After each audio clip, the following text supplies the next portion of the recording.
Хичээлийн танилцуулга. Бид хорвоо ертөнцийг мэдрэхүн эрхтнийхээ тусламжтайгаар танин мэднэ. Мэдрэхүн эрхтэн бүр өөр өөрийн үүрэгтэй харах, сонсох, амтлах, үнэрлэх, хүрэлцэх мэдрэхүн эрхтнээр дамжин ирсэн мэдээлэл, тархины, урд, хойд, төв гэх мэт өөр өөрийн байранд очисноор хүн хариу үйлдэл үзүүлдэг. Бид өнөөдөр амтлах, үнэрлэх, мэдрэхүн эрхтний тухай судлах болно. Түлхүүр үг. Амт эдээ зэрэг юмны чанар байдлаас хэл аманд мэдрэгдхийг хэлнэ. Үнэр хамрын сэрэг түүн. Мэдрэхүй гэдэг нь гадаад дотоод орчны өөрчлөлтийг мэдрэх чадвар юм.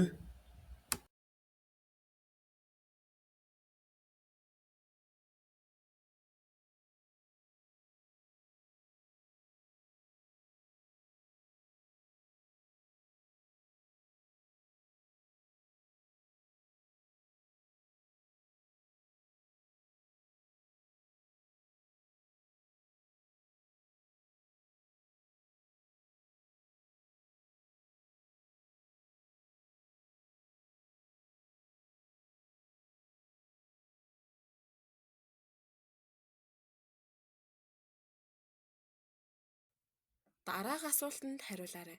Бичлэгийг үзээд ямар сэтгэгдэл төрж байна вэ? Чамд юуны үнэр хамгийн таатай мэдрэмж төрүүлдэг вэ? Бид ямар эрхтнээр дамжуулж үнэрийг мэдэрдэг вэ?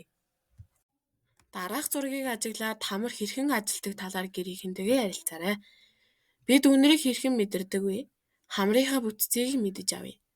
Хамрын өөдөвч хэсэгт байдаг үс нь гаднаас орсон тоос шорог яг л тоос сорогч шиг шүүнэ. Үнэрийг үнэр мэдрэгчид дамжуулдаг хамрын хүндий.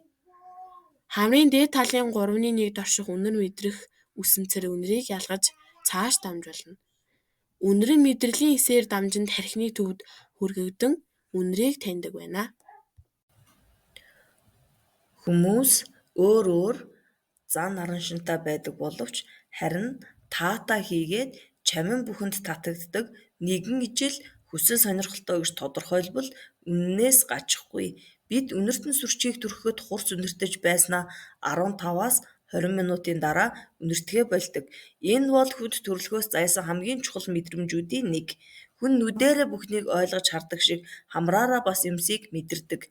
Дөнгөж төрсөн хүүхэд нүдээрээ харахгүй ч гэсэн ихийнхээ хөхийг үнрээр нь олж хөхдөг гэнэ.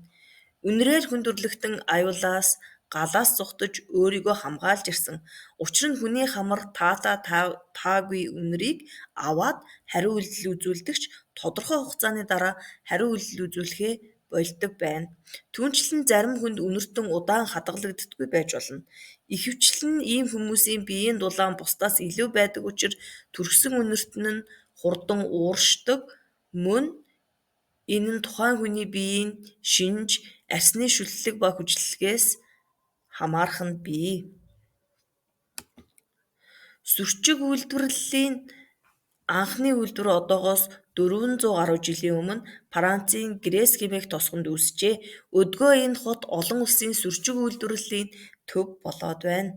Энд 30 аж үйлдвэр үйл ажиллагаа явуулдаг. Тэд өөрт байхгүй түүхийдээ Европ, Өмнөд Америк, Хятад, Энэтхэг зэрэг орноос оруулж ирдэг байна.